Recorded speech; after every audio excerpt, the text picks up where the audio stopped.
Familia 3%, tenemos a uno de los mejores networkers del planeta Tierra. No estoy mintiendo, es uno de los top 10 de todo el planeta Tierra en la industria del network marketing. Y tú puedes revisar esta información en internet. Es una persona que admiro muchísimo porque lo que menos se puede llegar a admirar de él es el dinero que genera, y eso es demasiado. Lo más importante para mí es su lado humano, su corazón y sobre todo su liderazgo. Siempre que se para a hablar en una convención, nunca es de esos líderes que se quedan en el escenario, sino que va con todas las personas, recorre los asientos y pone a todas las personas de pie a llorar, a sentir. Así que me siento muy contento de por fin tener en el podcast 3% a nuestro Chairman 750, Matt Rosa. Awesome. Mi gente, ¿cómo estás? It's an honor to be here, my brother. Welcome, brother. Genuinely. Thanks for showing up to the podcast. It's a pleasure, man. It's a pleasure. Thank you for having me. Honestly, when I started this thing 3 years ago, my goal was to eventually have heavy hitters in the podcast, sharing value and sharing knowledge. And I couldn't believe that right now you are here because you are one of the top 5 networkers across the whole planet in the whole industry. And I'm flattered that you are here, bro. It's genuinely a pleasure and an honor. I was telling you, I say no to 90% of podcasts that are brought my way. And when I say yes, it's because I can align with the vision, I can align with the energy, I can align with the morals, the ethics, the standard that you hold yourself. And I've watched you grow in this industry over the last few years, and I'm just so proud of you, bro. So it's an honor to be a part of your story on this podcast. Thank you, brother. It's gonna be phenomenal. So, I made a few questions, Okay. and honestly, this is gonna be very selfish because when I was in the plane, I wrote so many questions about the mentorship I would like to receive about you.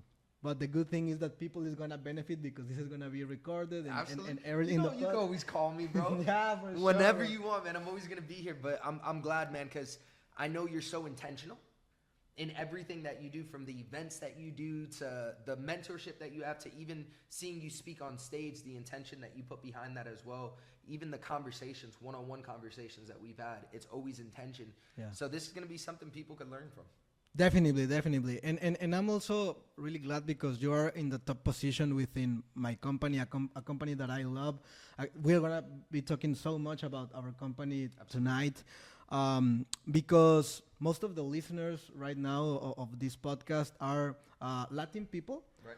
And it's been aired for 3 years, so there are many people that have come into the company and then have gone other ways, but still listen to the podcast. So maybe hearing about your story would make them I don't know, take a second chance, another shot at this. And many people are right now building our company, and there are many people that listen to this too that are in other companies that are going to benefit from the training and the value to apply within their own companies. Absolutely. So let's start from the beginning, bro. Tell me where you were born. Yeah. So I'm of Puerto Rican descent, so Boricua. Latin America. Yep. La Isla. And my family, I'm second generation here in the United States. I was born in Brooklyn, New York, and I've spent the vast majority of my life in beautiful Miami, Florida. Okay. How long have you been living here? Most of my life. I mean, when I was a kid, I was going back and forth between New York, Miami. And then right around 19 years old, I moved to New York for about a 2-year span. Yeah. And then I came back, and I've been back in Miami ever since. Oh, that's so good. Most of my life, Miami's home. Miami's home for you. Home. So how was your childhood? When I ask this, I mean, how were your parents? Did they just your dad work? Both parents work, and what example did they set into you into growing into the man that you are today? Yeah. So I come from a very non-traditional household. My dad died at a very early age when I was about 1 year old. Wow. My mom did her best as a single mom. She ended up remarrying, and the gentleman that raised me, loved him to death. Had 2 children with him. So I have a little brother and a little sister. Okay. And growing up, we were just taught, man, like, work hard. That's it. In anything that you do, work hard. And my mom always installed in me, be a leader. She was like, you're going to be a follower, and that's a given. But not all followers are leaders. Wow. And she would tell me that you got to be a leader in everything that you do. You're Matthew Rosa. You lead, you lead, you lead. So she always embedded that inside of my mind. But she worked normal jobs, right? My pops, who raised me, he worked normal jobs as well. No college education, and that kind of ended up happening to me. I dropped out of high school. I didn't even finish high school. Really? No college education. Wow. But we were always taught, just work hard, give it everything that you have, no matter what it is that you do. So my family, it's a small family. We don't have a lot of family out here in Miami. Most of my family's in Puerto Rico or New York. But childhood, it was rough. It was rough seeing my parents struggle as much as they did. And then because of so much money issues inside of the house, then there was emotional issues and spiritual issues and always arguments going on and things along those lines. So it was tough, but I'm grateful for the childhood that I had, for sure.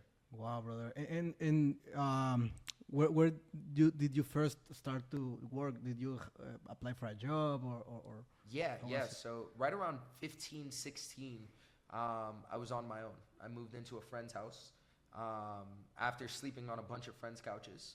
So you left your house at 15? Yeah, like around 16 years Oh, old, wow. 15, 16 years old. And I slept, like, I had beautiful people in my life that let me sleep in their houses, on the floors and on the couches. And then eventually a friend of mine invited me to come live with him, and I lived there for about like a 2-year span. And yeah, I worked. I hustled on the street a little bit. I worked at Chipotle. I worked at Radio Shack. I mean, there were just so many random jobs because at that age I needed to work. Nobody was paying for my rent or anything along those lines. So yeah, I definitely worked. And then right around like 19, I would say, I got into sales over the phone. Okay. And then that's what like got me super interested in entrepreneurship in general, because I was like, yo, I'm making all these people money on the phones, and the people that own this business, and even my supervisors are getting a cut off of what it is that I'm doing. Yeah. What if I could figure something out to be able to do for myself? So that was kind of my first shift in entrepreneurship, and I would say that was around like 19, 20. Why did you pick interest in sales instead of continuing having a job? It's, for me, sales is one of the few places where you can dictate what it is that you earn based off of your mindset, first and foremost, your belief level, second, and then your work ethic behind that, third. And sales is something where a lot of the times, if you're doing sales, you don't have somebody breathing down your back. Yeah. In order to make a quota, or you don't have somebody breathing. A lot of salespeople work their own hours. Yeah. Sales was just something that it gave me the freedom that I was looking for. And the more I practiced the skill set, the more I was able to make money. Okay. And it was something that no job that I had ever had inside of my life even gave a fraction of the potential income that you can make that sales jobs did. And that's entry-level sales, let alone if you stay focused on it for years. So a job just wasn't an option after I found sales. I was like, yeah, I'm not ever going back to a job again. That's good. That's good. And when you were selling through the phone, I mean, I don't know if you remember this, but how much money were you making, like average? Yeah, dude, I was making like $4,000 to $5,000 a month. Okay, that's good. Yeah, it was decent. It was a blessing. I needed it at that time. Some sales jobs I was making $2,000 a month. That's the thing about sales. You know, sales, there isn't everything. There's a law of polarity, right? And everything has a good and a bad to it. Yeah. Whether it's being married, whether it's being an athlete, whether it's being a musician, it doesn't matter. There's always going to be a good side and the bad side to whatever it is that you do. One of the bad sides to sales is, in the beginning, there is no consistency. Yeah. So 1 month you could be at 3,000 a month. The next month you could be at 600 to 1,000 a month, right? So it all depends on multiple circumstances, but I averaged right around like $4,000, $3,000, $5,000 months. That's good, brother. So also you started, because there are many people that start sales and they do not start earning that income, even they start selling, I mean, in the same industry. Do you think that the level of hunger that you had back then, because you were living by yourself, had anything to do with having like this success in the sales thing? Absolutely. I definitely realized that I had more of a hunger than most of my colleagues and most of my coworkers. And I would step into offices and we would hit the phones, and I mean, when people were just chilling on their phones, I was dialing. But I'm also extremely competitive.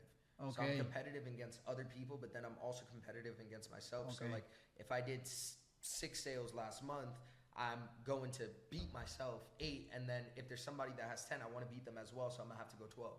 And that's kind of what kept me inside of the game, the hunger that I needed. My back was against the wall, and I needed to change my situation. And then on top of that, just my natural competitive edge. It always just, it kept me ahead of the curve in almost everything and anything that I've done. That's good, brother. Because I have heard very often recently that you should not compare to others. I don't agree with that totally. Because if you do not compare to others, how are you gonna get bigger? How are you gonna grow? I mean, I honestly don't like to compare with others that are, how can I say this that doesn't sound too rude, that like below my level. But I totally like to compare with others that are ahead of me, because I do not see what they're having as impossible. That, I mean, if someone is having more than me, that inspires me, and that like it's evidence for me that I can do it too. Do you think that you have that too?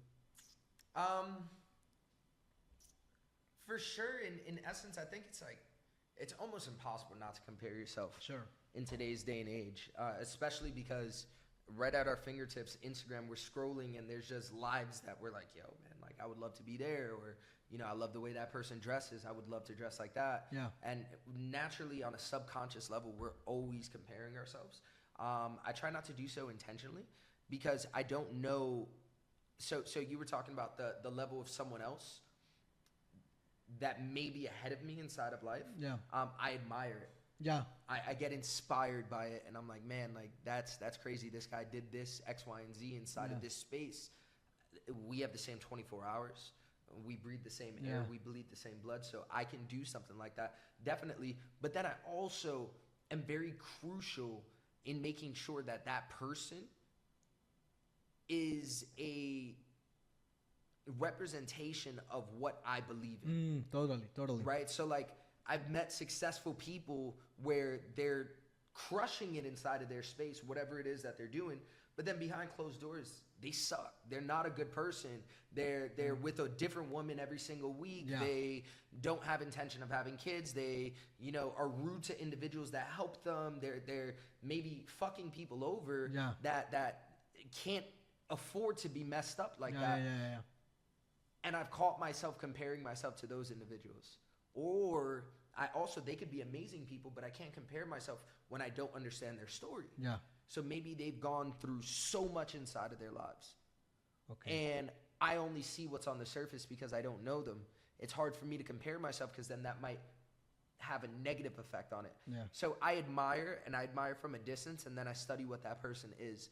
And then once I see that I'm aligned with them, I understand their story, then I can say, okay, I can compare where I'm at right now and where it is that they're at, because it helps me get a roadmap to where it is that I want to be. That's good. I think that at the beginning, I don't know, when you are starting your journey, entrepreneur, network marketing, sales, whatever, you're like seeing people that have the results, but as you said, you do not look back to their lives or personal stories or how or their behaviors. So you just want to have the result. But once you start growing and you start advancing levels, you start to like differentiate yourself from others. So you start more like, I want to have the skill that he has, for example, or the result that he has, but I want to be me. Mm-hmm. I mean, I want to be me. I don't want to be Keep him. Your originality. Yeah, I don't want to be him. I want to be the best me. Mm-hmm. And that thing that you mentioned, that the hardest competition that you have is within yourself. 100%, yeah. I can totally identify with that. So then, after the sales job came network marketing opportunity, or Yep. Okay. Literally right around probably like a year or two after doing sales is when I found network marketing. Funny story. It actually involves one of your previous guests that you just had on the podcast. Okay.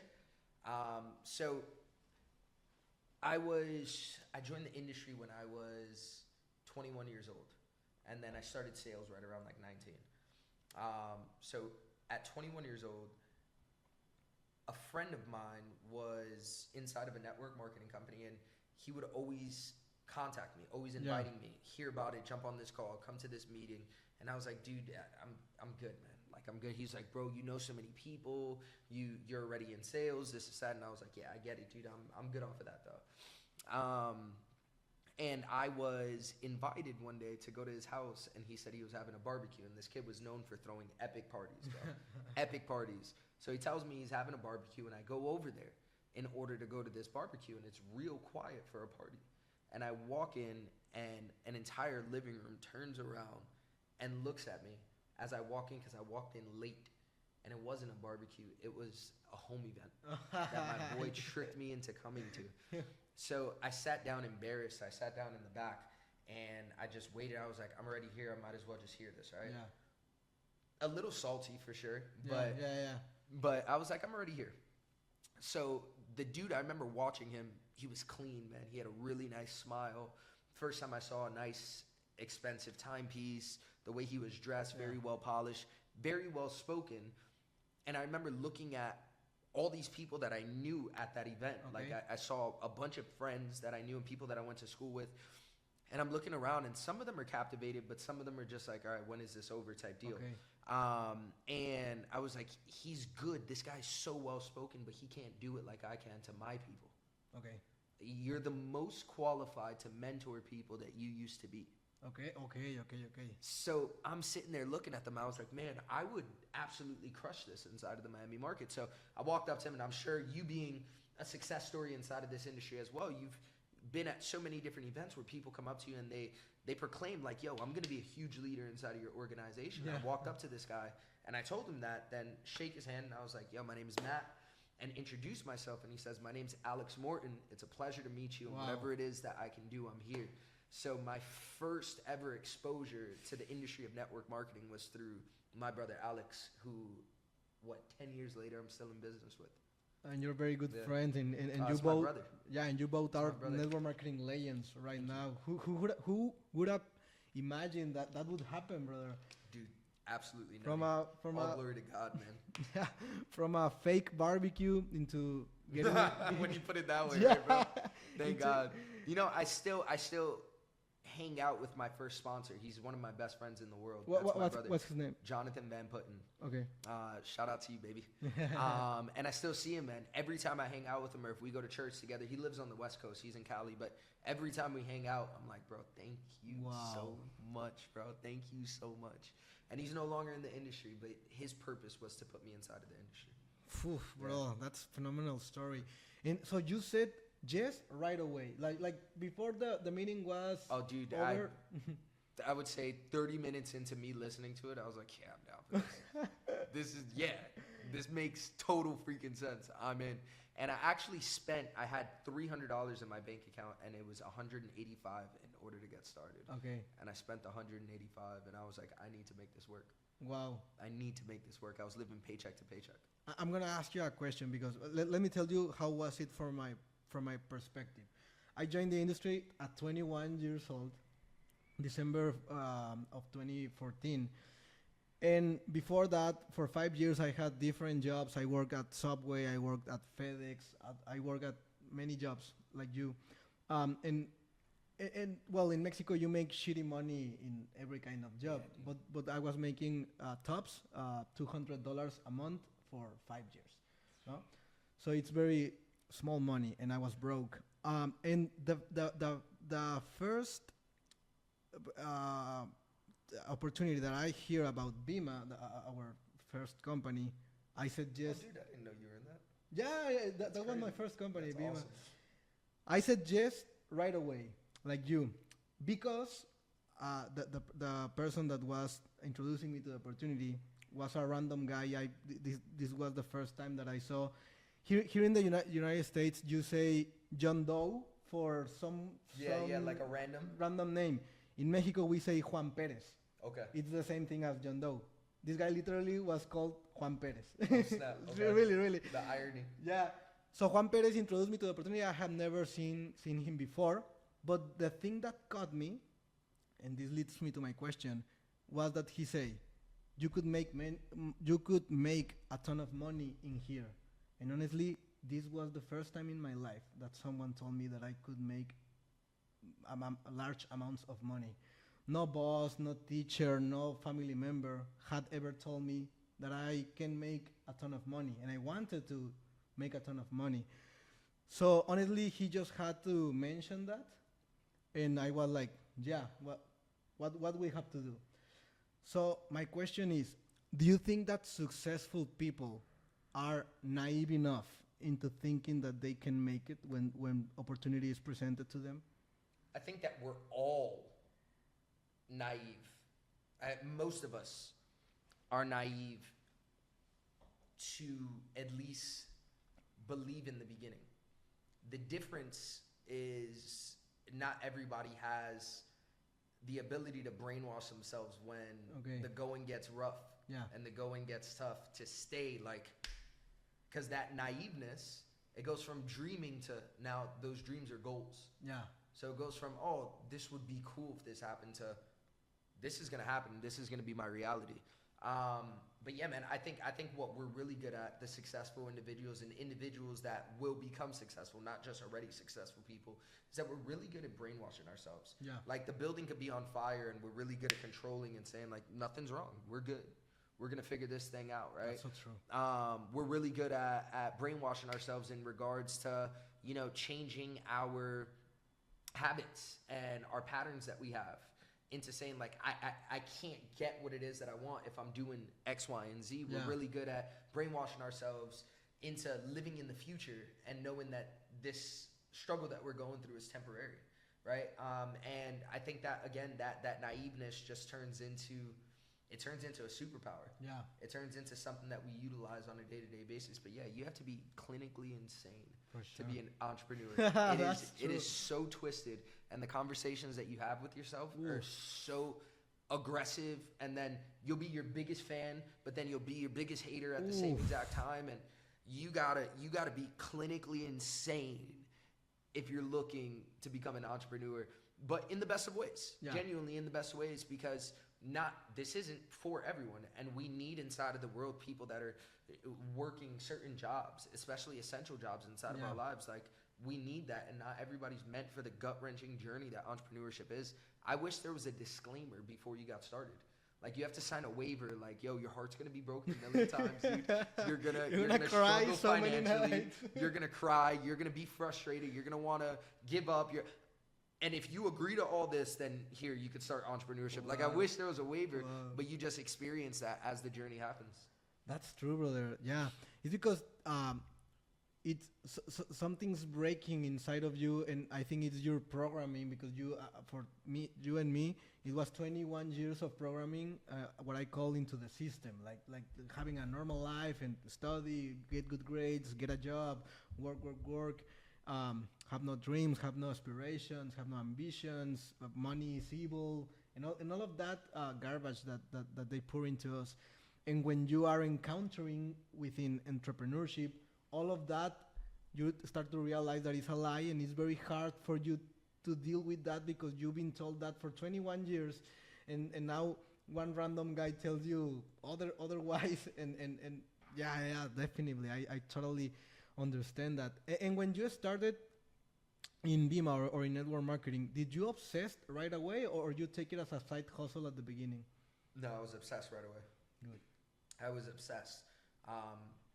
2 weeks after me getting started, I found the top 200 list. Yeah. Online. And I remember saying, I'm going to make it onto the top 200 list 2 weeks in. Wow, this is powerful. This is going to be my profession. This is where it is that I'm going to change my entire life. Like, I remember going home talking to my wife, and I was like, I found it. Like, I'm all in. You were with Janelyn back then? Yeah. Were you married? No, No. we were engaged. You were engaged. But I remember telling her, I was like, I found it. Wow. I found it. So from the moment that I got started, it wasn't a let's try this. Within the first week, I hit the first rank of the company, never doing network marketing. Runs. Within the first month, I hit the second rank of the company.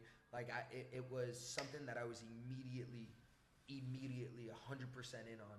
And since the day I got started, there's never been a day that I haven't been 100%. Wow. And I just did 10 years in August. Wow, 10 years brother. in August, That's amazing. And what rank was the highest that you achieved in? Dude, in most I ever made before our company was like in network marketing, 1,500, 2,000. Yeah. Wow. That was the most I had ever made inside network marketing. And that was for 3 years. I was in the industry for 3 years. Like each year, a month. 1,500? A month. So my first year, $600 a month. Okay. My second year, about $500 to $600 Okay. a month. My third year, $1,500 to $2,000 a month. Okay. So 3 years in, and only make not even enough to pay the bills. Yeah. And the thing that is frustrating is that you are super obsessed and like giving it all, but it's not Everything I had. paying that. I mean, the level of hustle that you are doing is disproportionate compared to the payment that you are receiving. Yeah, but now the payment is disproportionate to the level of hustle, dude. But people have insane. to stay to find that out. You gotta fight through that, man. You know, I remember it was so hard because my wife used to be like, "Yo, you've been doing this for 3 years. Like, enough is enough." And hearing that from your loved one inside of the house while you're building the business, and like after I have this conversation, I have to go on a call and train a team about financial freedom when I'm struggling to pay my bills. But I understand the vehicle that I have and where it is that it can go. And bro, you play all these tricks on yourself and you have these really messed up conversations. I'm really feeling with yourself, what you're saying, bro. It's amazing. It was rough, bro. It was really, really, really rough. Yeah. But people don't know. I mean, they find out when they're advancing levels. But yeah, so some of the calls that you like do your best, 15 minutes prior, you were destroyed. Like, yeah, brother. Yeah, I understand that. And tell me something. Did you get into personal development right away when you started in the industry? No. You take a while. Absolutely not, bro. It was rough for me without any type of personal development. And my sponsor was always telling me the only book I read was GoPro. Okay. That was literally the only book I read. Like my sponsor would always tell me like, "Yo, read this book. Here's Darren Hardy. Here's Napoleon Hill. Here's Bob Proctor. Here's." And I was like, "Dude, I need to make money. I don't need all this hoorah." And the first style, I believe there's personal development for different areas in your life, and you know where it is that you need to put fuel inside of your life. So there's spiritual personal development, there's personal development on business, there's closing personal development, there's leadership personal development, there's mindset personal development. I mean, there's so many different forms of PD. And the first style of personal development that I got into, I wanted to learn how to close. Okay. So I got into business personal development. Okay. And then I only focused on that for probably like a year, 2 years. And little by little, I started getting introduced to the mindset and the spirituality aspect.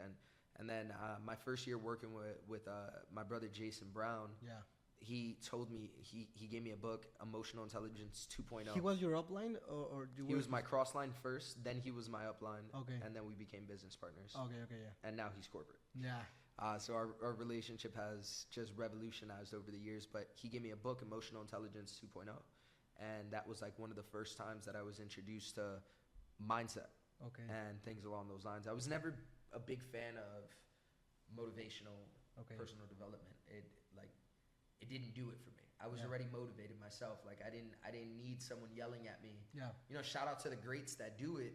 Yeah. They're amazing at what it is that they do, and I've seen them live before, and I've spoke on stages with them, and they're phenomenal.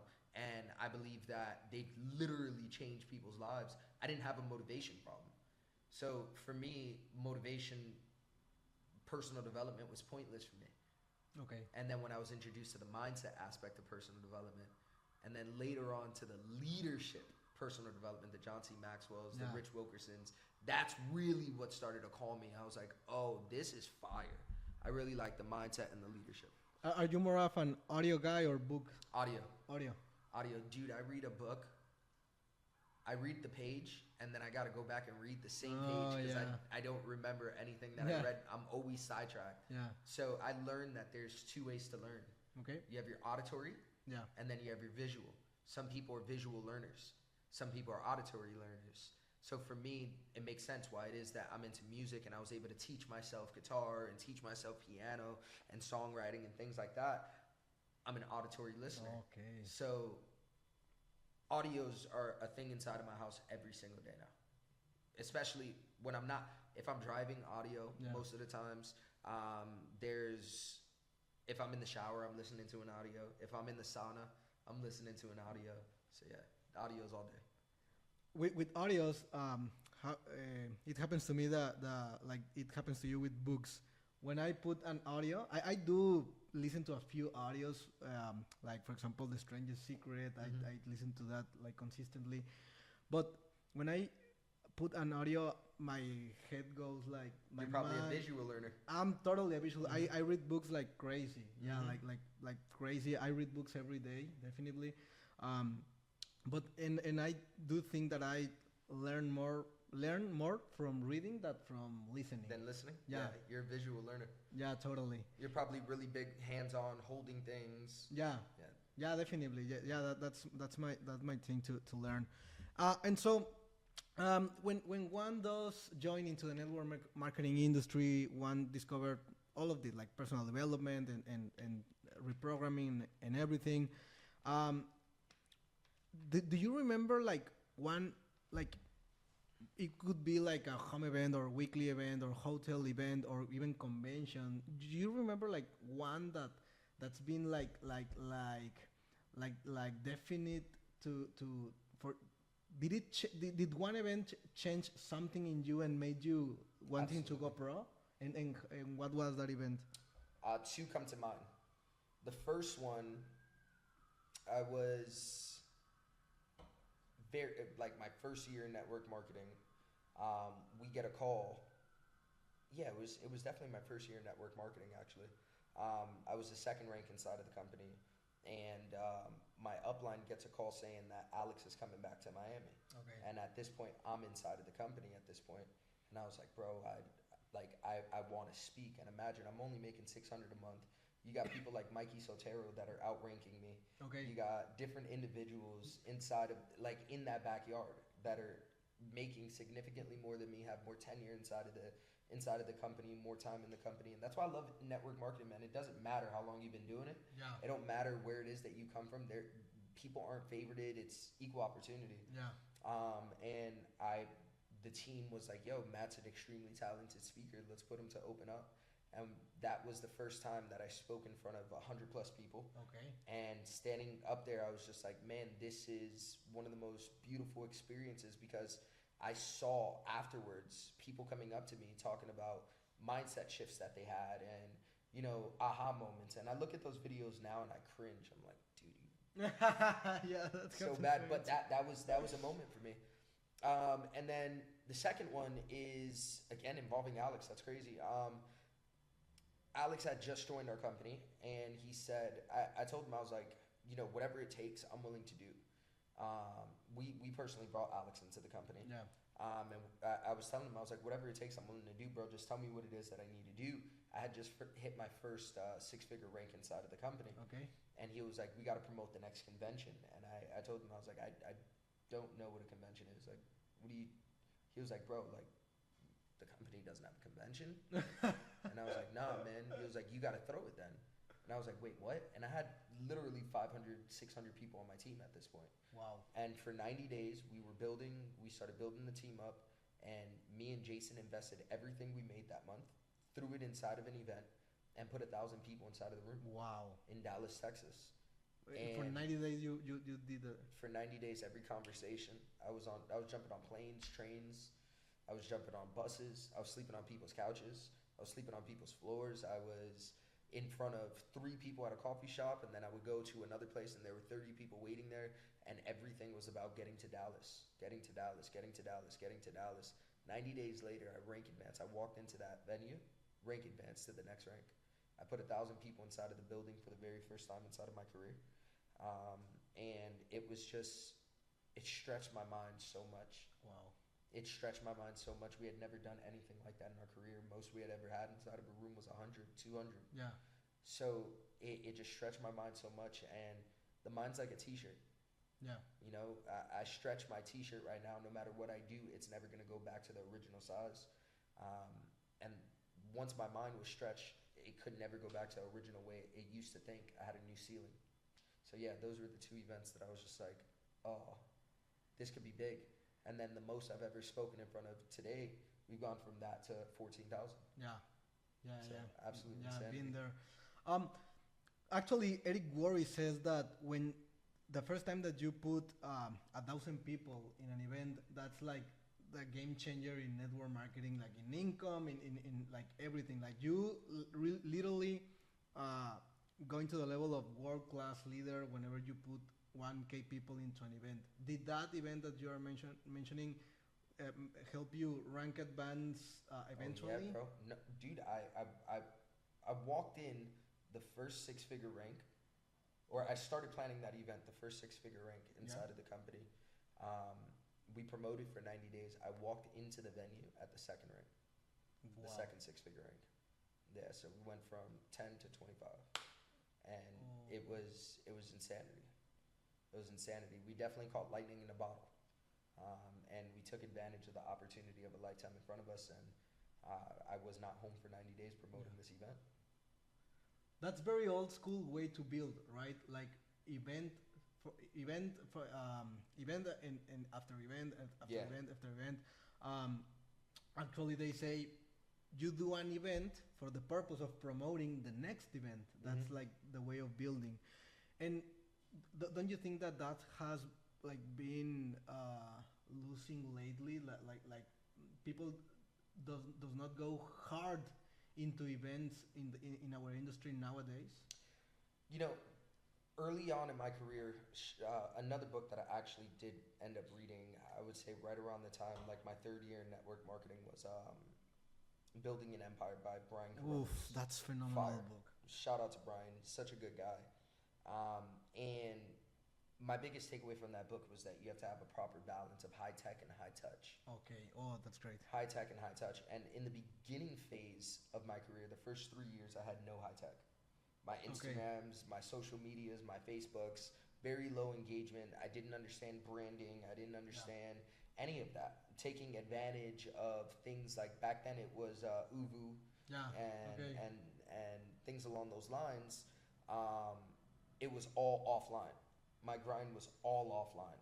Everything was getting numbers, picking up the phone, dialing, doing presentations, going from spot to spot. And I worked a lot. And I wasn't working smart. Okay. I was only working hard. And then when I launched our current company right now, I started just documenting. I didn't even know what I was doing on social media. I was just documenting. That's it. And I learned how to edit videos on Final Cut Pro myself.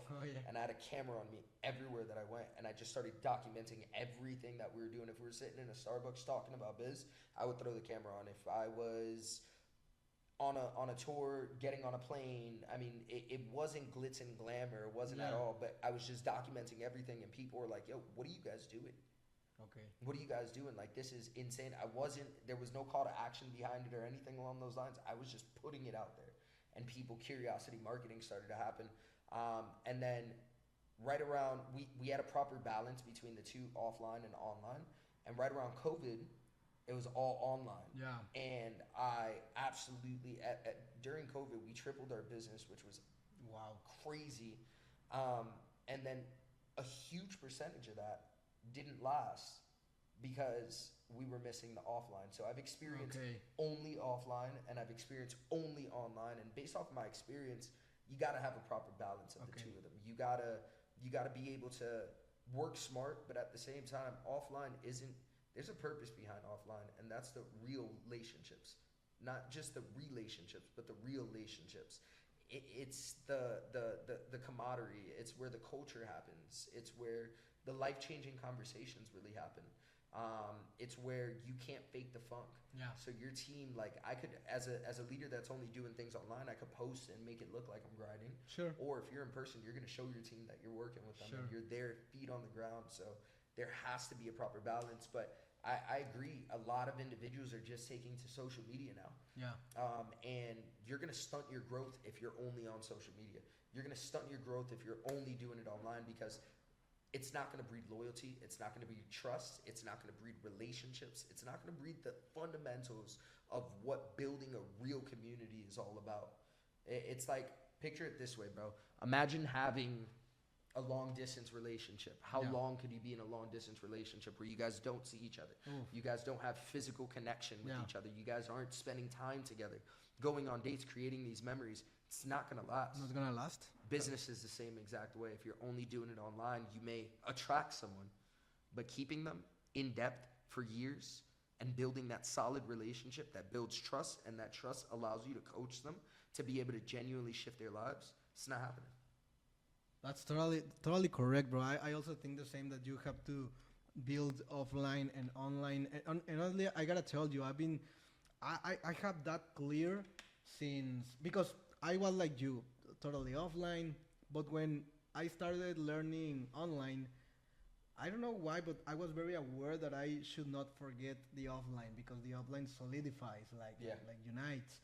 And yeah, that's why we've been doing good in Mexico. In Latin America, actually, we have 15 to 20 cities doing weekly events. That's so amazing. Like weekly, like without missing. We didn't even miss on the 23 of December and in the 30 of December. We didn't miss. We made opportunity meetings. We are very, very offline. Good. Yeah. Another question. You mentioned Alex, and I have that in my notes. How did you, like, where did you get the courage or craziness enough into go to prospect the legend that Alex was being, when you didn't in the company, when you, well, first was his downline, and then you didn't reach to the level of success that he had? Because I found that very admiring. Like how did you conquer your fear into go prospecting that guy that was doing very well? Well, so first thing that I would say, because a lot of people are afraid to prospect up, to recruit up. That's true. And I never understood why. Like, they're human beings just like you. And the worst case is they say no. Literally. Who? That is literally the worst case. I've watched my friends go ask a girl in the middle of the street for their number, knowing that the potential probably high, they're gonna say no. And they'll fail and ask someone else. Okay. But then when it comes to building a business and bringing high caliber people to the table as clients or as partners and distributors, we're nervous to do that. And I just had the mentality, what's the worst that could happen? Yeah. And I've shot my shot so many times, and I've been told no so many times in my career. And I have strong, thick skin, man. Like, it does not matter to me. You could tell me no a million times, and I'm going to go back for that. And I'm probably going to follow up again after that. That's the way I am. So that first and foremost, it was a combination of things. Second, Alex, we had a beautiful relationship before that. Okay. We had spent New Year's together that year, and we had kind of spoke to him about what it was that we were doing. Remember, I was in business with him for 3 years. We weren't the best of friends. We weren't as close as we are now.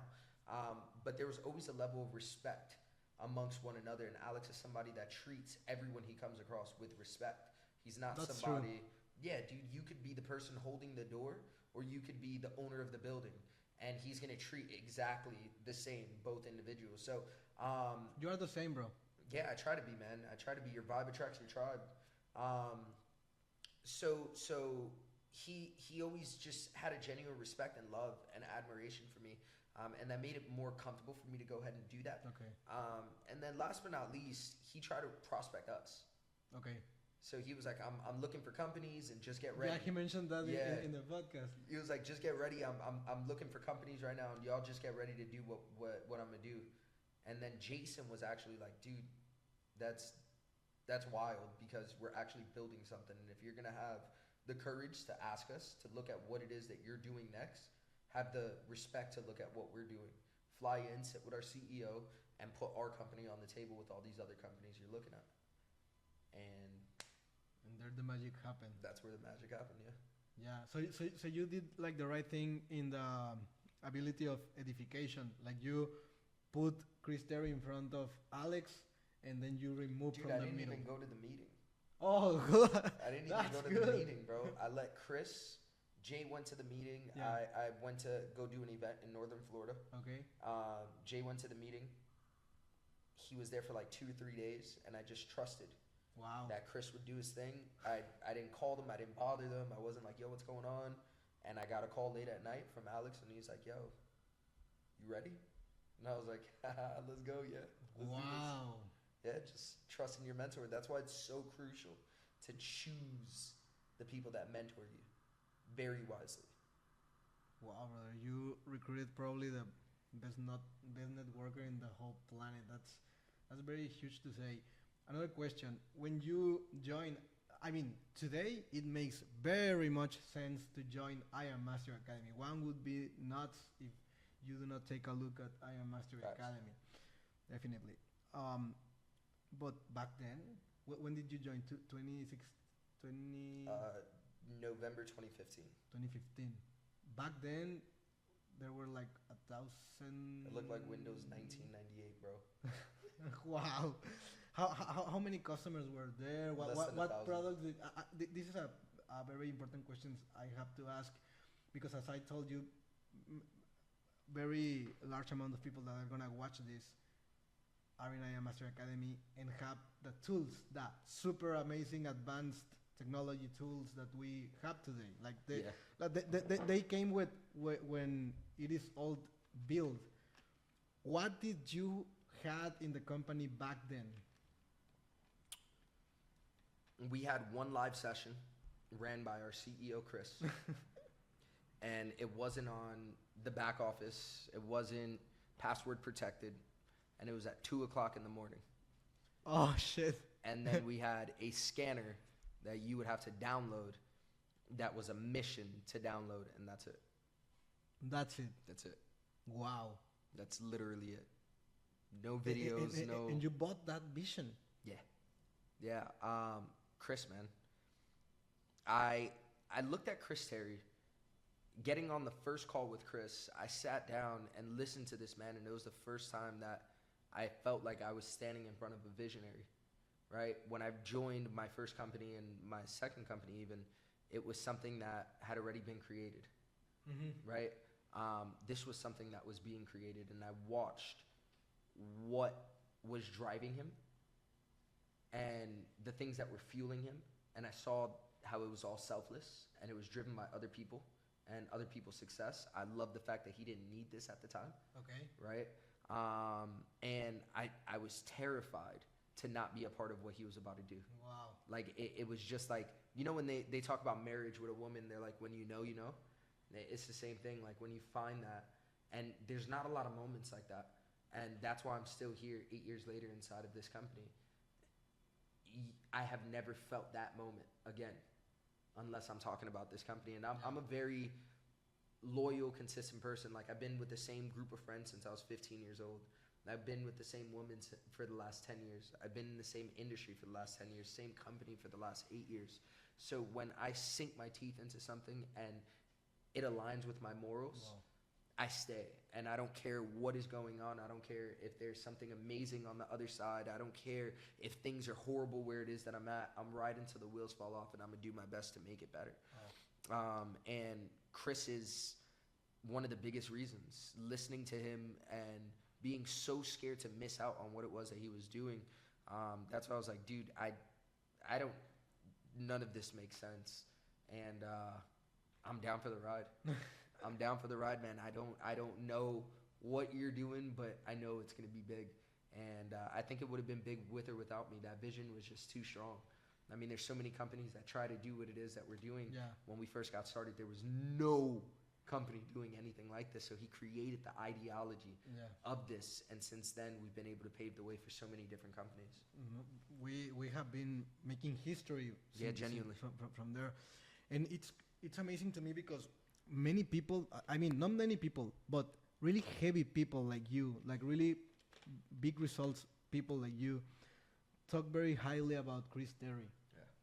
And you are very close with him, and they told Alex told the same in this podcast. Like there's something in him that you want to join his quest. Yeah. You want to join his mission, and who would have known that would make one of the greatest network marketing companies in the whole freaking time. Dude has no network marketing experience. Yeah, I think he was in Amway or something. Yeah, like very briefly. Like he's not a networker at all, bro. I asked Chris. We were talking about the comp plan a few years ago, and I had said something about PRSB, and he was like, "What's that?" And I was like, "Oh my god, you don't even know your comp plan, dog." But for him, it's not about that. No, yeah. For him, it's not about that, man. For him, it's genuinely network marketing is just a way to be able to get the education into people's hands. Wow. That's the way he sees it. Another question, because back then in 2015, 2016, I remember that I was still building network marketing company based on products. And I did that from 2014 to 2018 that I joined trading-based companies or service-based companies.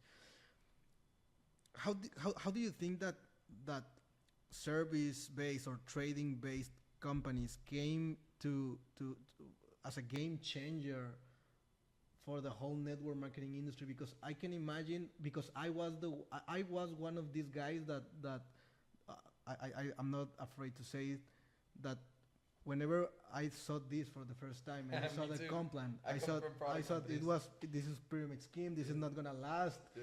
This is unsustainable. They're not gonna be able to pay this comp plan for so long time. So there was me saying it, but very surely there were like people with very high results, like millions of dollar earners, saying this too. How was it to deal with it? I didn't. You ignore it. Yeah. Wow. Dude, the best feature on social media, because think about it, the trash talk's all online. Yeah. So if you don't see the trash talk, Okay. is it even there? Yeah. You're not affected by it. The best feature that social media has released since the inception of social media is the block button. The unfollow and the block. I don't deal with it. People ask, how do you deal with quote unquote haters? I don't. Wow. I don't. Why would I spend my energy that is worth so much more time somewhere else? Why would I spend it on someone else that isn't for me? I don't deal with it.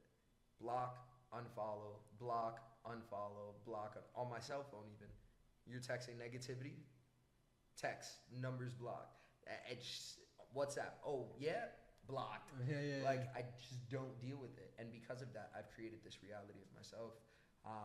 But obviously that it wasn't always like that. People used to bring to me, what others were saying about what it is that we were doing. And in the beginning, when you're not emotionally intelligent enough to be able to process through what it is that you're feeling, obviously I allowed it to get the best of me in certain areas. But these days, it's just, I don't deal with it at all.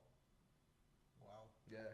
And did you have always this belief that, one day, because time either promotes you or exposes you. Yeah. So you always have this idea that time will eventually promote us.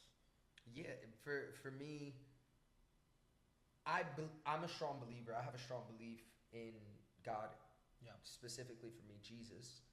And I believe that if I've been assigned somewhere, I wasn't assigned there only to reap the rewards, but to also put in the work that leads to the rewards. Okay. I have a responsibility because I was assigned somewhere. I have an assignment. And I spent years and years and years trying to open the door of what success looked like to me. Years and years and years of trying to open up this door, and I couldn't open up the door myself. Okay. That was God giving me favor. So if the door's still open, why would I close it? Okay. So for me, I'm big on that, man. I'm really, really big on that. I don't allow many things to derail me. It's very hard to derail me and to pull me into a certain direction that I don't control. Wow. Well, I see you as a very emotional, intelligent person. So I want to ask you this: if you were like not taking on the comments of hate, then when I Am Mastery Academy hit their all-time high and like it made a revolution within the whole industry, and then leaders started to come and hit 6, 7, and many legendary histories that are now within our company. Did you feel like the joy or like the excitement, or were you like calm down?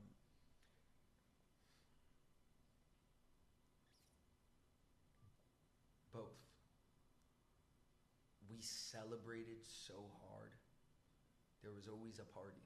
Okay. There was always a huge celebration. In everything that we did, it was an excuse to celebrate. I was young, super young. I'm still young, but I'm 25 years old, 26 years old, experiencing all this momentum inside of my life.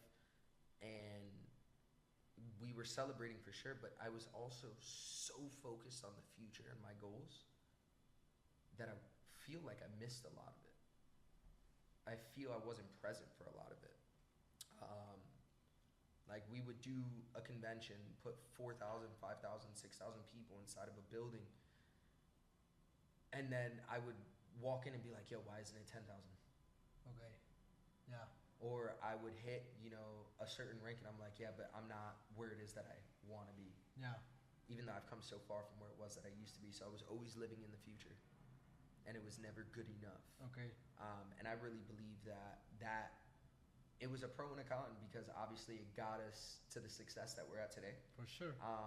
But it was also a con, man. I look back at a lot of memories that I've had, and I'm like, dude, I really wish I would have slowed down and enjoyed that season for a little bit more.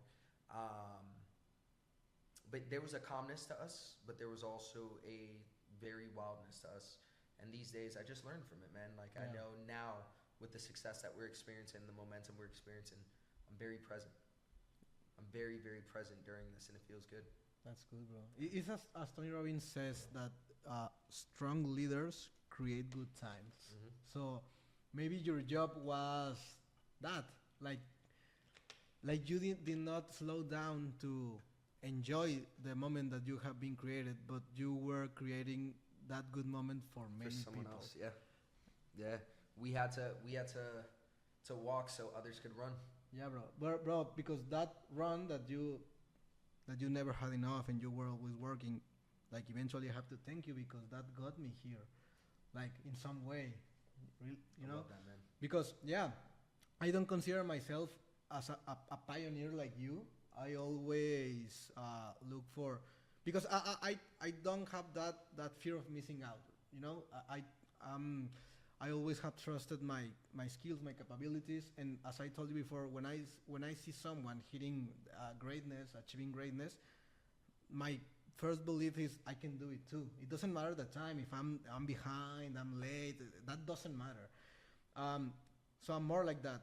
But you being a pioneer created that time and that company and that system and that leverage and that for me to eventually join.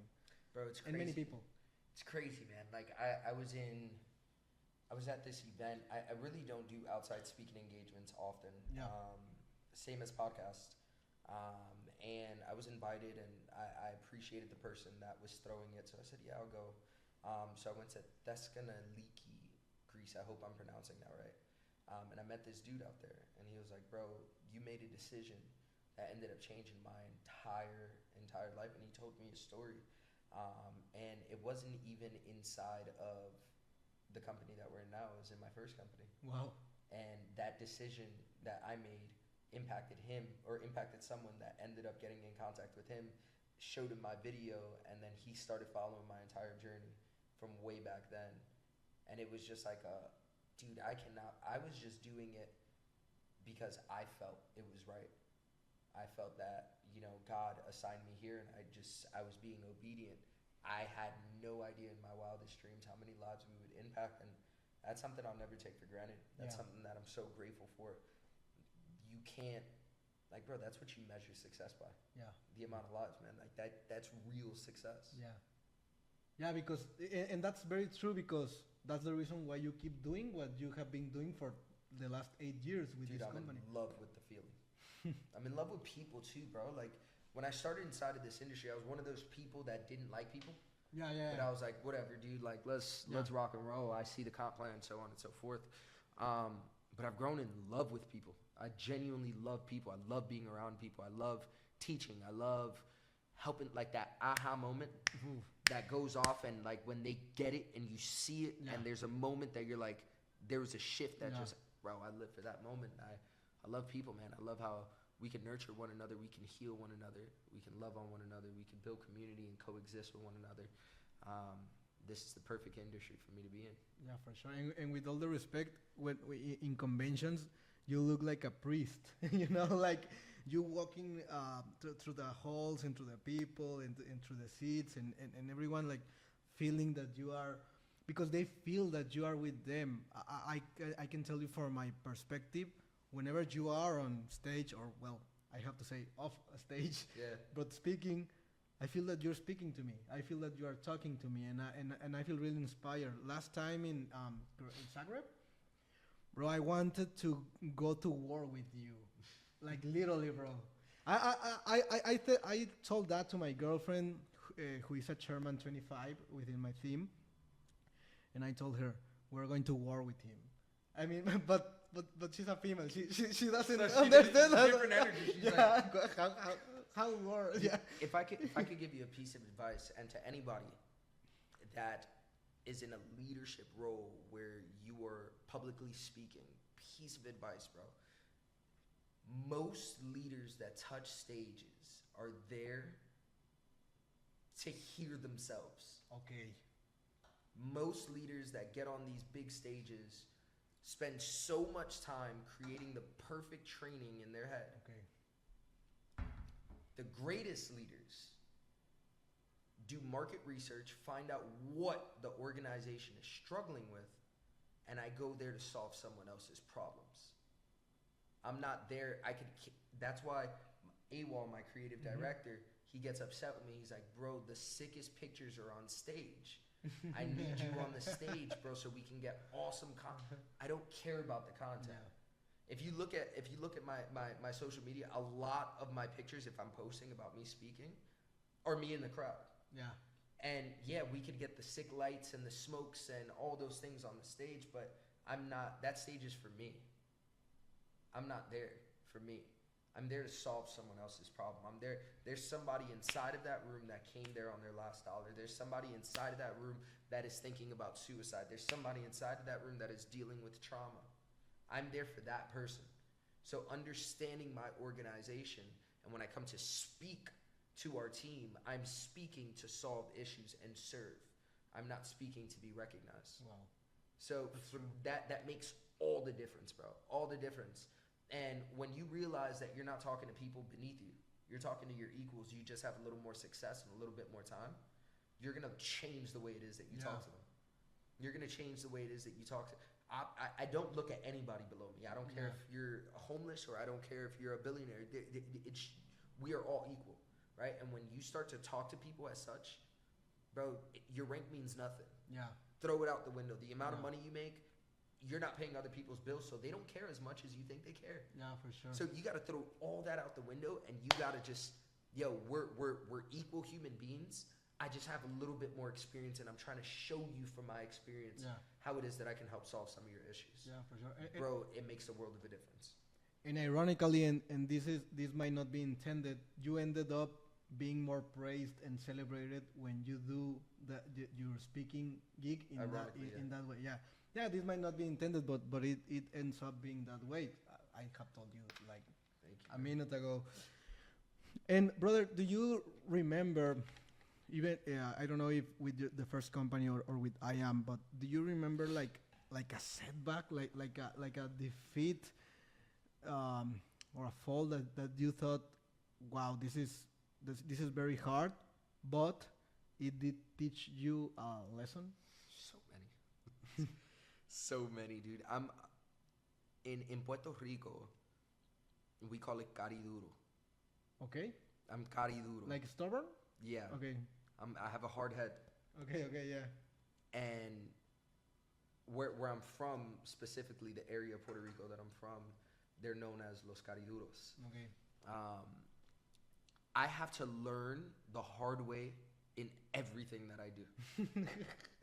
And it's so, now that I'm getting older and I'm a father now and I'm a husband, and like I'm really trying to learn from other people so I don't make the same mistakes and it affects others. But my whole life I've always had to, I've had to learn the hard way. Yeah.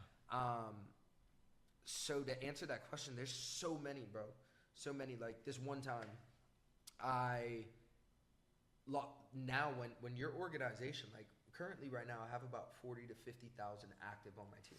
40 to 50,000. At one point, I had 100,000 active on my team. Wow. It was absolute locura, bro. And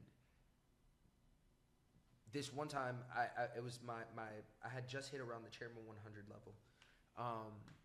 And I remember there was just so much momentum going around me that I had never been a leader of that many leaders. And I'm kind of adjusting to what it is that I need to be doing as a leader, so on and so forth. And it was my first time building international in a really big way like that. Actually, the first place I ever built international was Mexico. Wow, let's go. Yeah, Viva Mexico. Me a lot of love. Yo, 100%. I have property in Mexico. I love Mexico. In Tulum, right? Yeah. Okay. Love Mexico. I've done full-blown Mexico tours. We'll have that combo. But it was my first time building international in a really, really big way. And I wasn't always on my phone answering messages. And now at the size of my organization, when you lose a team, you don't lose a few people, you lose countries, bro. Sure. Full-blown countries. Sure. And I was building this team in France, and I get a call saying that they're leaving. And I was like, wait, what do you mean? Like, we're in momentum, this, that. And the top guy at the time messaged me, and he said, yo, I'm on the edge, and you're the only person that can talk me into it. Can we please get on a call? And I was so busy running around that I missed that. I wasn't intentional. I remember reading the message and saying, like, I'll get back to it. And a few days later, he ended up taking his team because I left him on red. And that taught me first and foremost that you can never be too big for the little things. Wow. Because if you're too little if you're too big for the little things, you'll become too little for the big things inside of your life. Second thing was, yo, just out of respect, answer the message. Yeah. You know, and like my phone, dude, it is absolute insanity. So I tell people, you want to get in contact with me? Text me on iMessage. Yeah. Because Instagram's popping off, freaking WhatsApp's popping off, Telegram is going crazy, all these things, but I make sure to clear that. You know, people message me and they could be people that aren't even inside of our industry, or somebody that just hit the first rank inside of our company. Yeah. I message them back on social media. I try my best to get through absolutely everything. That taught me that. And it taught me to communicate with people, man. Wow. Genuinely check in on people, see how it is that they're doing. He left the business not because of the business. He left because he was going through personal things. And I could have been there for that guy. Wow. Thank God, years later, he ended up coming back, and we now built a massive organization in France with him. But, you know, that was a learning lesson. I'll tell you another learning lesson that I had. Losing individuals that had maxed out the comp plan as me as well. Okay. You know, not just with them, but so many different big leaders. you tend to allow things to happen inside of the organization because momentum is happening. For sure. And you turn a blind eye to certain behaviors or certain, because you can always prevent something if you're paying attention, or if you drop that fear of losing something if you speak up, right? And so many times inside of my career, I've looked the other way. I've looked the other way about certain ethics, morals, certain behaviors, certain energies, and I've looked the other way and not spoke up because I didn't want to tarnish the momentum that we were having. Yeah. And it ends up doing worse in the long run. Yeah, for sure. It ends up being so worse. And I know your story, you can relate with that, bro. It ends up being so worse in the long end. Yeah. So I learned to understand that what it is that I don't address, I tolerate, and what I tolerate duplicates inside of my organization. I mean, bro, we could sit here for hours. That's a whole other podcast on just lessons that you learn. And I changed the way it is that I look at these lessons. I used to look at them like burdens, bro. Like, why is this happening? Now I look at it that L isn't a loss; it's a lesson for me. And I make a conscious decision everything that I go through, that I'm not gonna go through it. I'm gonna grow through it. What can I learn? And I also take responsibility for it as well, which is the toughest thing. Even if it wasn't my fault, I'll find something in the situation that I could have been better. Even if I know for a fact it was not my fault at all. Like, all right, cool. None of that, like, I didn't deserve that. But where could I have been better? Is there just one thing that I could learn from each situation, or you're just going to waste your pain? Why would you waste your pain? If you're going through it, grow through it. Wow. Bro, one thing that I love about, I don't know if any entrepreneurial gig, but the one that I know is the network marketing industry, is what I'm seeing in you right now. And allow me to say this, but this industry has made you become a very wise man. I can see that you're a very wise man, because I think that being wise is not to never commit a mistake, but to learn and grow from them, and also accepting them, and taking responsibility on them is very, very hard, bro. It's difficult, man. It's very difficult. So hard. Yeah, because you don't want to look like you were wrong or weak. And I respect that a lot, bro. Thank you, man. Thank you. I try. I look at the leaders that I follow in my life, and they're honest leaders. They're not perfect leaders. Yeah. And I look at leaders that I used to be inspired by that look like they had this perfect life together. Yeah. And now that I'm older, I'm like, what are you hiding? Yeah. Like, there's some dark shit that's going on inside of your life. You're hiding something. But then I look at the leaders that I follow, and they're honest. Yeah. We're honest, and I think that the leaders I follow are some of the wisest men that I've ever met in my entire life. Wow. And it's because they're honest, bro. They're real about it. And if you're honest about it, if you're not honest, then you're going to hide first of all, hide the fact that you were wrong about certain things, or that you failed, or that you weren't who it is that you portray yourself to be. So you're always going to be hiding it from people. And most of the time, people that don't even really matter. But then second of all, you are going to hide from the lesson that could have been taught. Yeah. So the wisdom never grows because you're creating reasons as to why it is that you failed. And you're not just taking true accountability and responsibility for those things. And it's so important to have people that'll call you out on that bullshit, bro, whether they're mentors or whether they're associates or whether they're best friends, your girl. Like, my wife is the most harsh. Like, she's real with me, and she'll call me out on my bullshit so fast.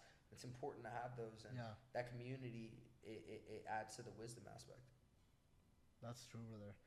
So speaking about building internationally, you have been everywhere, every continent. 50 countries this year. 50 countries, and speaking everywhere, and giving and hosting conferences everywhere. What's a couple things that you have learned about, I don't know how to say this, but about the cultures, or what has been the thing that you have learned about being able to impact into many cultures as you do? listen twice as much as you speak. Okay.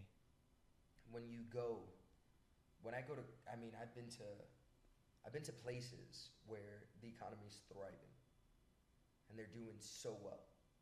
And then I've been to places that are third world countries. Yeah. Places, I mean, we went to the Democratic Republic of Congo to build this business. Wow. And I always travel to these places and I go to the local places, and I'm not looking for like, obviously I'll stay in safe places, but I want the authentic food. I want the authentic day in the life. I want to meet their families. I want to meet their why, essentially.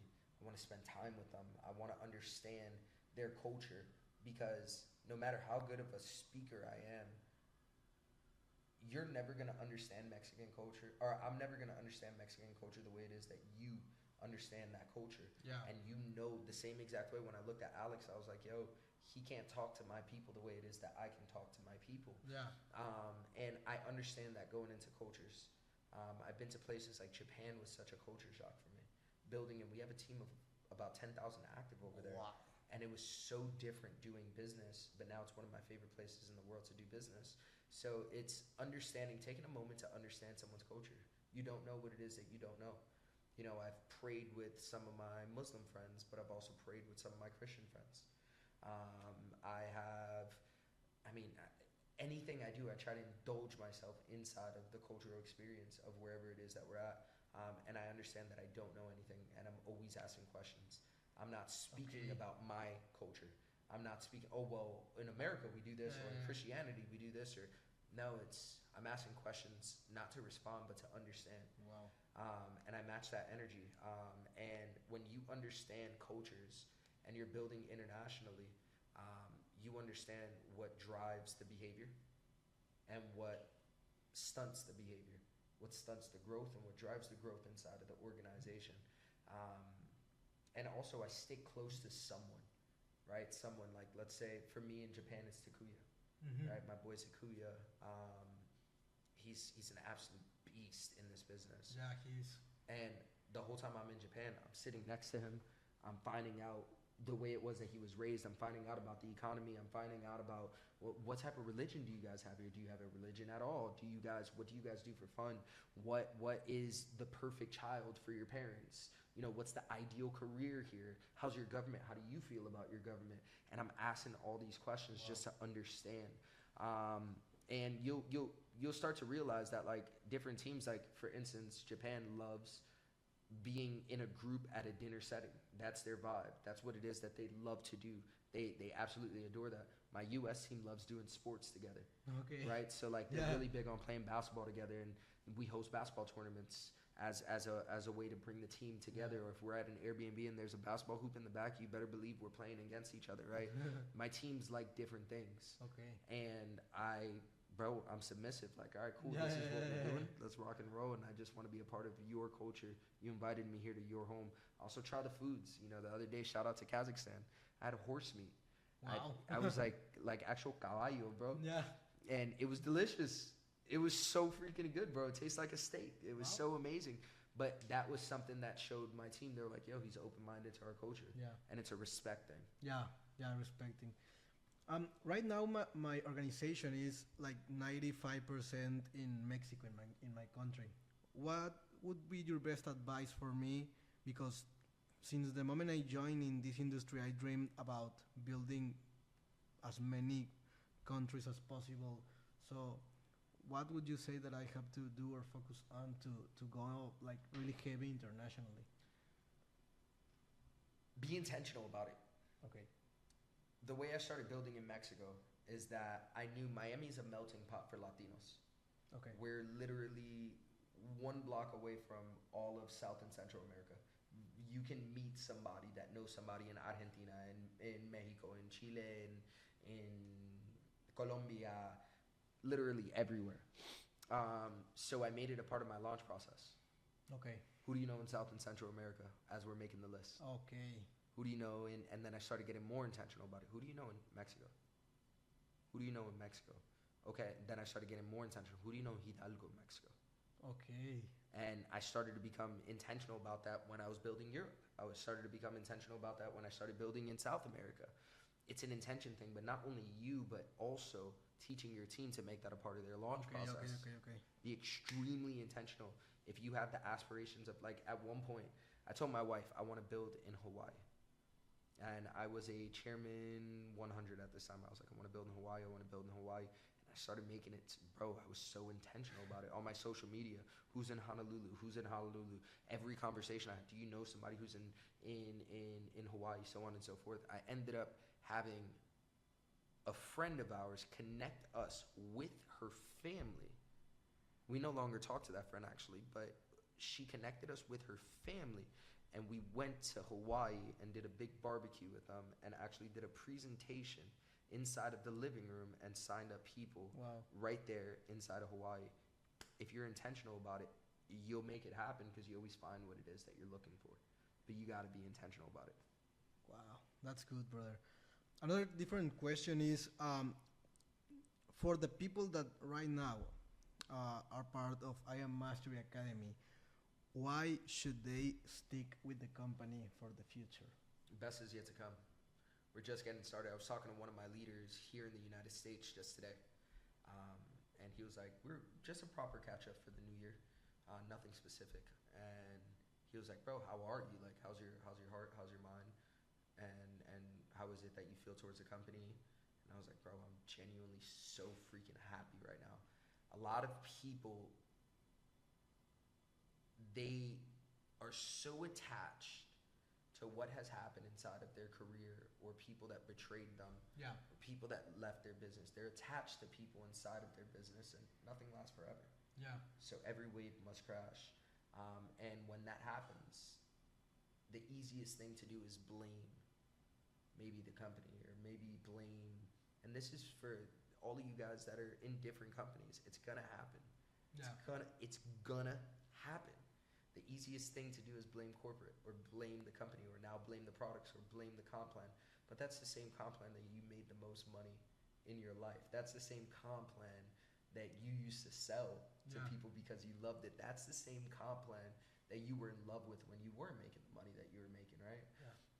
And a lot of people, they will find in this industry, everything is shiny. Everything is shiny. There's always the new company that's coming out, and God bless them. You know, I don't build my business tearing companies down.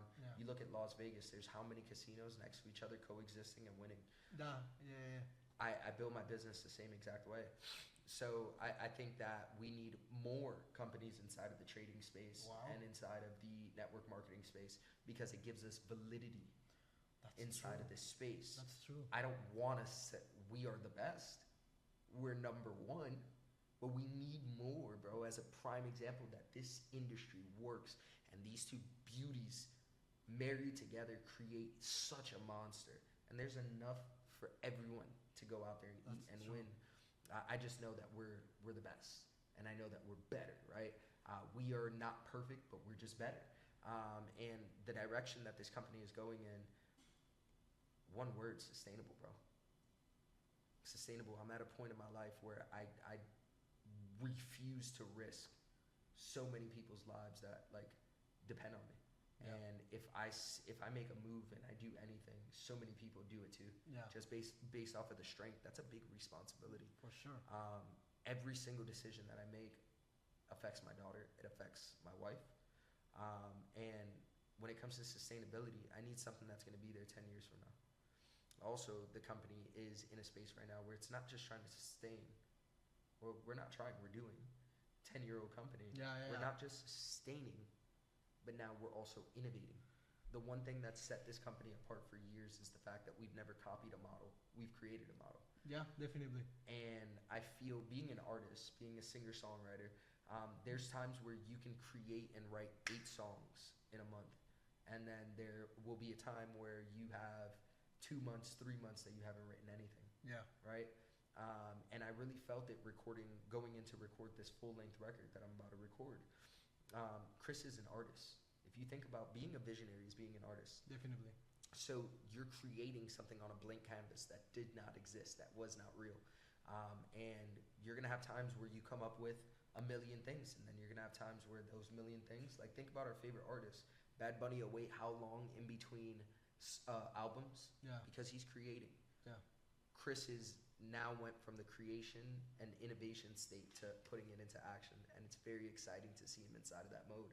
So there's a lot of innovation that's happening inside of the company, and then also the best leadership inside of the world and the best products inside of the world. I would put my leaders up against anybody inside of this industry any day. We'll out recruit, we'll out enroll, we'll outperform, and it's not just me saying that, it is proof in the pudding. Yeah. Look at anything that has tried to tear us down in the last few years. Literally. There's nothing standing. There's nothing standing. You get your momentary boost. And I pray that the next company that comes out, it's not about tearing someone down. Let's make this industry great. Let's make this industry a fair playing ground. Let's make this industry something special, which it is. So, you know, I not only is there nothing out there that even remotely compares, I'm in love with this company. This is my baby, bro. Like, I'm not here because there's nothing else. I'm here because I'm genuinely head over heels. The corporate staff are some of the nicest people in the world and people that genuinely care. The CEO isn't doing this for money, which is absolutely absurd because I know the truth about this guy, bro. Like, he's really got it like that. The leadership is here through it all, thick and thin. The educators serve, and they're good at what it is that they do. People are winning. People are making money. They're seeing the results that they need to see. I'm in love with it here. It's not just about nothing else out there. I didn't settle to be here. I could go anywhere in the world, in any company in this industry, and have a red carpet laid out for me. This is home. Wow, brother. That makes me very excited about the future with I Am Master Academy. And maybe you cannot like reveal so much information about this, but how is artificial intelligence gonna shape our company or the network marketing industry? The same way it's going to shape the rest of the world, and those that get ahead of it are the ones that are going to benefit off of it the most. Artificial intelligence scares me. Yeah, for sure. Me, bro. It's so, and the more I study it, the more I'm like, oh my God. But it's inevitable. It's going to happen regardless if we want it to or not. And I can honestly say that I Am Master Academy, in regards to AI, is doing something right now that companies aren't even thinking about doing. Wow. Like, it is light years ahead, and I did sign an NDA, so I'm not going to talk about it. Yeah. But dude, companies aren't even thinking about what it is that we're creating right now, so it's very exciting. And just having a CEO that has the financial resources to be able to do something like that is just such a blessing. Wow, yeah, because I saw Chris speaking in Zagreb, and that made me turn on, and I'm thinking I'm kind of shaped the same way as you. Like, I can take very, very hard hits or retracements or setbacks or whatever, because I know that each one of those things is here first to rebuild me and to make me stronger, but that if you have been here for the good times, you also have to stick in the retracements. 100%. Because as life is a cycle, then there is the next all-time high after any retracement or setback or yeah. So I'm really excited about that, and yeah, we stay loyal, we stay strong, we have our flag plans. Bro, you guys are crushing it. Yeah. You guys are absolutely crushing it, man. And I've seen what you've had to go through inside of this industry. And yeah. It's so beautiful to see where it is that you're at, bro. It's a testament to what this industry is really about, bro. And you keep on doing the right thing, man. You keep on keeping people over profits. Sure. You keep on leading with your heart. You keep on being vocal about the things that you believe in, bro. And you're going to be an industry icon. We've created multiple icons inside of this industry, and the next wave is better than our current wave. I'll tell you that much, man. Thank you so much. Now, can you like give me like this is for them, this is for the audience, all of the entrepreneurs watching this, like a 3 to 5 like step blueprint to achieving 10K a month, 20K a month. So giving a step by step on achieving a 6-figure or 7-figure rank, I've never seen someone successfully give a step-by-step. Okay. Because every situation is so different. What if you're building elsewhere? What if you're building with certain packages that other individuals are not building with, right? The more expensive packages. There's so many different variables that lead to that. I've personally enrolled the most chairmen inside of our organization, just under 30 individuals. And it's a case-to-case basis. Everything is a case-to-case basis. The amount of time they're able to put in, what their home life looks like, so on and so forth. What I would say is this. Look at what you've been able to hit inside of this industry. So let's say someone has been able to hit, $1,000 a month or $2,000 a month. How many individuals do you have to help get to where you're at that'll by default pay you $10,000 a month? Mm-hmm. How many people can you help get to a certain rank? So for me, when I first got started, my goal was 8 individuals making $2,000 a month. Okay. 8 individuals, and in order to help someone hit $2,000 a month, they had to have 6 to 8 individuals in their organization making $600 a month. Yeah. So I was focused on 60 plus individuals instead of focusing on 500 individuals in order to make a certain income. Okay. And that made the world of a difference for me. How many people can you help accomplish what you've done up until this point right now? And you start counting backwards. We have 7 more, 6 more, 5 more, 3 more, 2 more, and then by default, I became X, Y, and Z earner.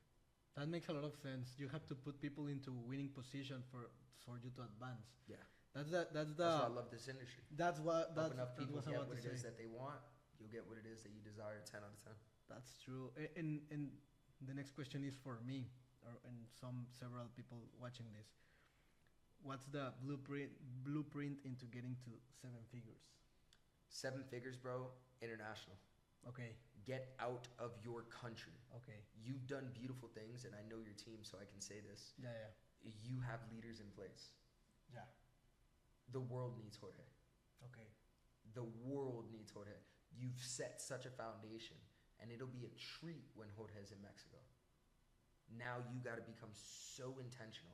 And that means going out there and going to places like GoPro, like you were at. Yeah. Going to different high-end networking events. Going to Unleash the Power with Anthony Robbins. Okay. Going to Break the Code, Alex Morton.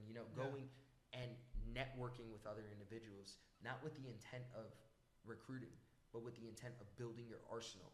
Right? I call my phone book my arsenal. Okay. I'm one phone call away from accomplishing whatever or getting in contact with whoever. And through them, you might meet somebody.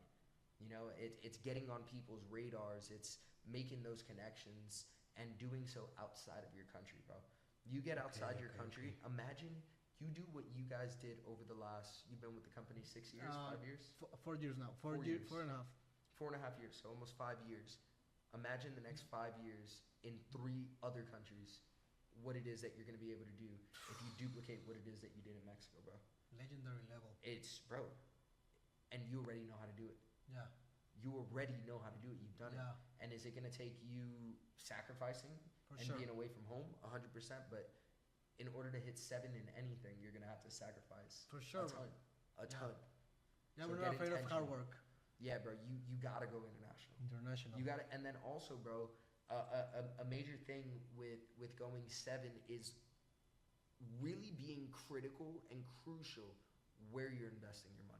Okay. Because a lot of the times we will throw money at our organizations in hopes that they perform. So they'll be like, yo, I need money for this Airbnb, this, that, da-da-da-da-da-da. All right, how are we going to scale this? What are the metrics? Yeah. So like when my team comes to me, like the other day, one of my leaders here in the States came to me. He was like, well, we need $3,000 for 3 months of events here in Miami. Yeah. I said, okay. So the last 12 months, I've paid for the events. And the numbers went down. Okay. Inside of the Miami market in attendance. In the back office, they went up. But attendance, a lot of people were just spread out doing their own thing. And I started looking at the market. I was like, there's a lot of ego inside of this market. But also there's not a lot of commitment inside of this market to doing events because of the problems that some people have with each other. and they don't have anything invested. So we did 12 months of events. What's going to change the next 3? Can you tell me? He's like, well, we did this huge game plan, Manito. Everything is good. Everyone's energy is high. And I said, but from a business perspective, that doesn't make any sense. Yeah. I said, here's the thing. Your leaders need to have skin in the game right now because they took advantage and took for granted the fact that everything was for free. Yeah. So he was like, okay, let's do 2 months. I said, how about 1 month? 1 month. I'll do 1 month. Let's see what happens in that 1 month. And on top of that, you're going to gather 50% because you still have to have the next event the next month. Yeah. You're going to gather the next month's 50% amongst the leaders. So they can decide how much they offset the cost of what they got to invest by how much they invite. Yeah. Because they have an investment coming up. And I negotiated with him. I didn't just give him what he wanted. Yeah, yeah. I took a look and I did, Because for based you, off 3K of is data. nothing. For me, 3K is nothing. Nothing. But there's a psychology behind things. I can give them $3,000. That's fine. Yeah. But the psychology, they're not going to have skin in the game. They're not going to. Yeah. So it's being very crucial and really looking from a data perspective on, all right, I'm going to invest this money because I invest in my team heavily. I'm not scared to spend money. Yeah. I'm not scared to invest. I've never been like that. So that's why it is that I don't repel money. I'm like, yo, let's do it, bro. I'm a risk taker, right? But I'm calculated. And if you're looking to get to that 7 figs, it's about money management first and foremost, but understanding the psychology behind money as well. And when you understand your psychology with money, you're able to recognize certain behaviors that people have when it comes to money. And a lot of the times, by doing less, we're doing more. Wow. Because I've given teams too much that has crippled them. Yeah. So being very crucial and giving them metrics to accomplish in order, and then the next time, if we don't accomplish these metrics, you can't come to me, ask me for the same amount of money to invest into your organization because we didn't deliver here. So obviously we're not big enough yet. We haven't grown into that amount. So that's another thing that I had to learn. Wow, those are very two pieces of advice. So go internationally and be aware of where did you put your money. Yeah, where that money is being allocated. Don't be afraid to spend it. Yeah. Don't be afraid to invest because I invest my butt off. But be smart. Be smart about it. Be smart and have people meet you halfway.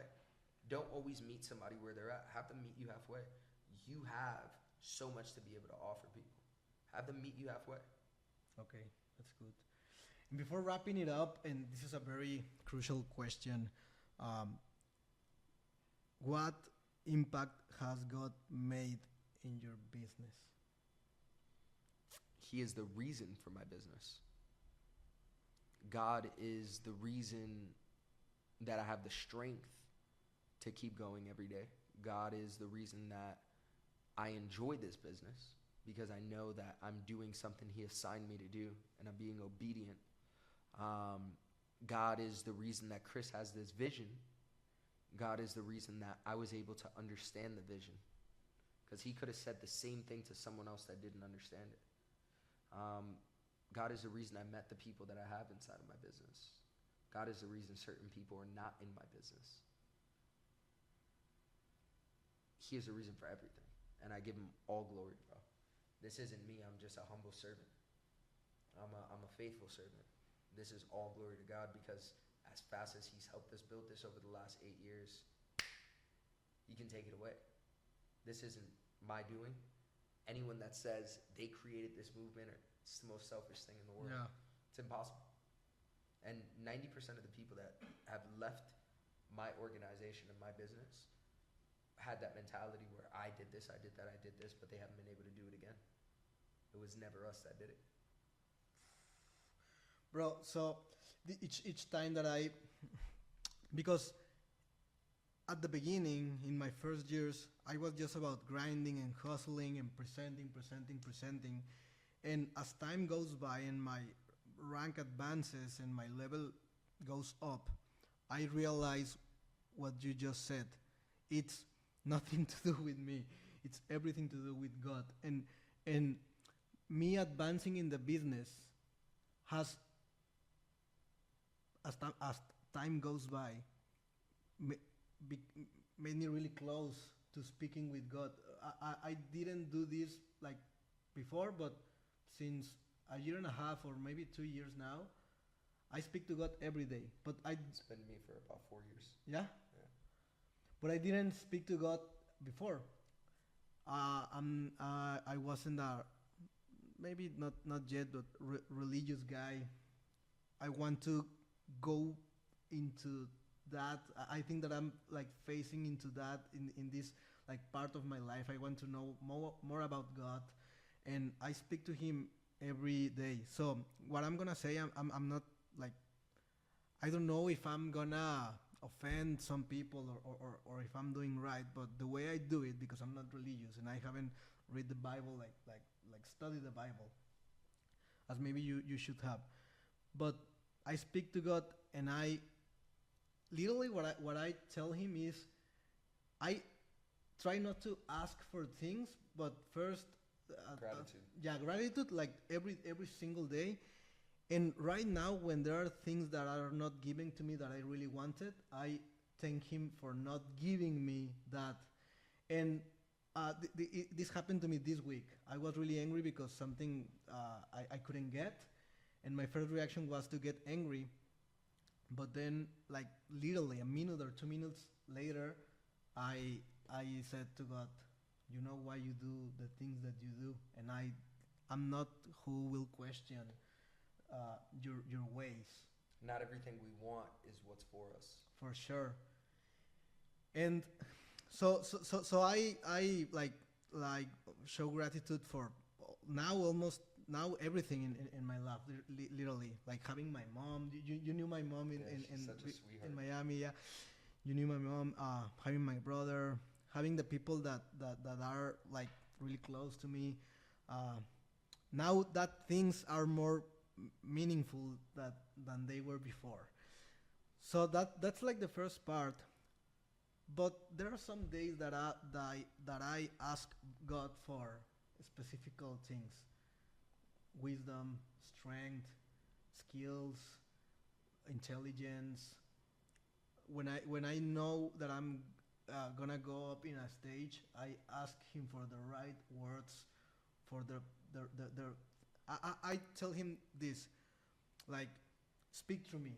I'm not gonna speak right now. It's your words. Yeah, it's your words. You just use me. I just want to be energy, and I just want to for people to get the most of it so they can change their life. So I ask Him for specific things, and in exchange, I don't know if this is correct, but like in exchange, I promise Him that I'm always gonna be His soldier to fight evil here in the world. So I told Him, like, if you give me the strength, if you give me the weapons, if you give me the mentality, if you give me like the skills, the capabilities, I'm always gonna serve you, and I'm always gonna do good for the people, for your child. And I can tell you, it's magical when you do those things, because each time I have been feeling more in contact with Him, and I have been when I know I have Him by my side, There's no fear. no fear at all. There's No no fear. fear. There's a certain level of comfort and understanding and peace. I mean, in the Bible, they call Jesus the Prince of Peace, right? And when you're moving in peace and your heart is aligned and you're not afraid, you know you're doing the right thing. If you are afraid and you're not peaceful, that's probably not God doing, right? And I always remind myself of that. That consciousness is so important, bro. Yeah. That consciousness is so important. That's why, bro, that's why I stay here. Like, God is the reason for my consistency, because I'm at peace here. It doesn't mean things are easy, but I'm at peace and I'm in love with what it is that we're doing. It's crazy, man. I was not into. I didn't have a relationship with God before being inside of this industry, and you realize that in entrepreneurship, the most successful individuals all believe in something greater. Yeah. And you would see that, and it's like, why is that? And that caused curiosity for me. And then I felt a void inside of my life, and I was like, okay, I think I might know what this is. And then I began to try to seek that void and fill that void. And I started looking for churches. And, you know, you're here this Sunday. The church I go to out here is absolutely incredible. But I found a gentleman by the name of Rich Wilkerson, who is the lead pastor of my church and one of my mentors from a distance, but definitely somebody that I follow blindly. And he was able to help me dissect the word, and I started to realize I did always have a relationship. I just didn't embrace the relationship. And now I understand why it is that so many successful individuals believe in something greater. And it's because when you experience success, it's supernatural. It's something that does not, you're experiencing what the 1% experience, right? With the 3% experience. You're experiencing that, and it wasn't you that did it. You know, like, the amount of money I've made inside of the industry, yes, I work my butt off, but bro, I feel there are people that are more worthy of that have done such huge things for the world, found cures for cancer and things like that, bro. Yeah. Like, they're or the nurses that are doing first response, saving people's lives every day, or our soldiers that go to war and protect our countries. And like, I realized that there are people that are so much more worthy of high pay like that. But God chose me. And when you realize that, there's a certain gratitude. There's a gratitude also. I've almost died. And that near-death experience, you're like, whoa, God, thank you. Thank you. It's, to answer that question, bro, God is everything inside of my business. I don't do business unless I'm leaning on God. I don't try to fight my own battles anymore. That's great, brother. That's great. So for the final message, I would like you to look into the camera, because there are some people that right now they are struggling. They are afraid. They don't have God they do not know that they have God by their side. And they are very fearful about the future, and they are working, but not getting any results because their time hasn't come yet. They might be 1 inch away from quitting. So what would you say to them?